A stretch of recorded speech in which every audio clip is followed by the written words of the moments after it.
యేసుక్రీస్తు ప్రభు వారి సంఘములో ఇవి ఉన్నాయి, తప్పు మోపుతున్నాను, కొన్ని తప్పులు ఉన్నాయి, ఈ తప్పులను మోపుతున్నాను. భక్తి చేస్తున్నానని అంటున్నావు, కాంప్రమైజ్ అయిపోయావు.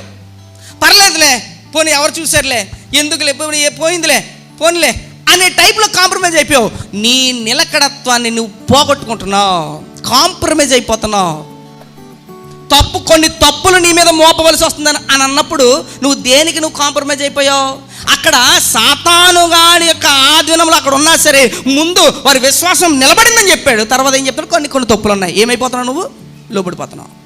ఒకటి, నువ్వు దేవుని బిడ్డగా, క్రైస్తవుడిగా, బాప్తిసం పొందుకున్న వాడిగా నువ్వు బయటకు వచ్చి బాప్తిసం తీసుకున్న వాడిగా ఉండుట ఫస్ట్ సువార్తది. నువ్వు లోకంలో నుండి బయటకు వచ్చావు, లోకంలో నుంచి బయటకు వచ్చావు కనుక నువ్వు ఇక్కడ ఉన్నావు. లోకంలో నుంచి బయటకు వచ్చావు కనుక నువ్వు ఇక్కడ ఉన్నావు. అంటే యేసుక్రీస్తు ప్రభువు నిజ రక్షకుడు, ఆయన నా కొరకు మరణించాడు, ఆయన నా రక్షకుడని నువ్వు అంగీకరించావు కనుక నువ్వు ఇక్కడికి వచ్చావు. ఇప్పుడు ఇక్కడ ఈ వాక్యము, ఈ యొక్క పరిశుద్ధ గ్రంథంలో నుంచి ప్రకటింపబడుతున్న ప్రతి మాట నీకేం తెలియజేస్తుందో తెలుసా? నీలో నుండి లోకాన్ని బయటికి తీస్తుంది. నీలో నుండి లోకం పోవాలి. నువ్వు లోకం నుండి బయటకు వచ్చాను అన్నట్లుగా అందరి ఎదుట కూడా నేను క్రైస్తవుడిని, నేను యేసుక్రీస్తు ప్రభు వారిని అంగీకరించిన వాడిని అని లోకంలో నుండి నువ్వు సెపరేట్ అయ్యావు. ఇప్పుడు రెండవది ఏంటో తెలుసా? ఇలాగ సమాజముగా, సంఘముగా కూడుకుని వాక్యాన్ని ధ్యానించడం, వాక్యం చేత నింపబడడం వల్ల నీలో నుండి ఏది బయటికి పోవాలి? అయితే లోకం నుండి ప్రత్యేకింపబడినట్టుగా ఉన్నా ఇక్కడికి వచ్చినప్పటికీ కొన్ని విషయాల్లో లోకము లోపల ఉండిపోయి కాంప్రమైజ్ అయిపోయి, పర్లేదులే, ఇది పర్లేదులే, అలా పర్లేదులే.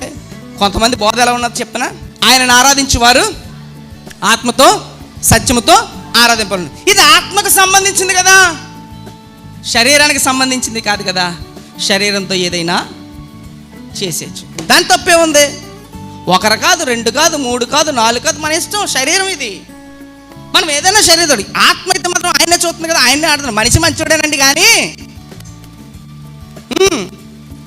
లోపల అనుకోండి, మీరు బయటికి చెప్పండి మనిషి మంచోడేనండి, మరి ఇది మాత్రం, ఈ గుణం మాత్రం బాగాలేదండి అంటే ఈ పద్ధతి ఎలాగుందో తెలుసా?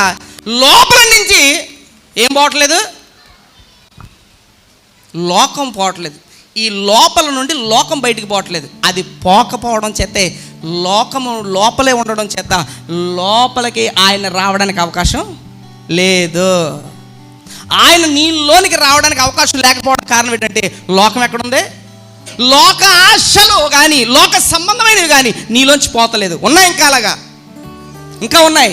ఈ బోధ చేసే వాళ్ళు ఉన్నారు, ఈ రకంగా మాట్లాడే వాళ్ళు ఉన్నారు, ఈ రకమైన మాటలు ఉన్నారు. చివరి వరకు, అంతము వరకు, కడ వరకు నమ్మకమైన వారుగా నిలబడడమే క్రైస్తవుని యొక్క లక్షణం. అది సాక్ష్యాన్ని నిలబెట్టుకోవాలి.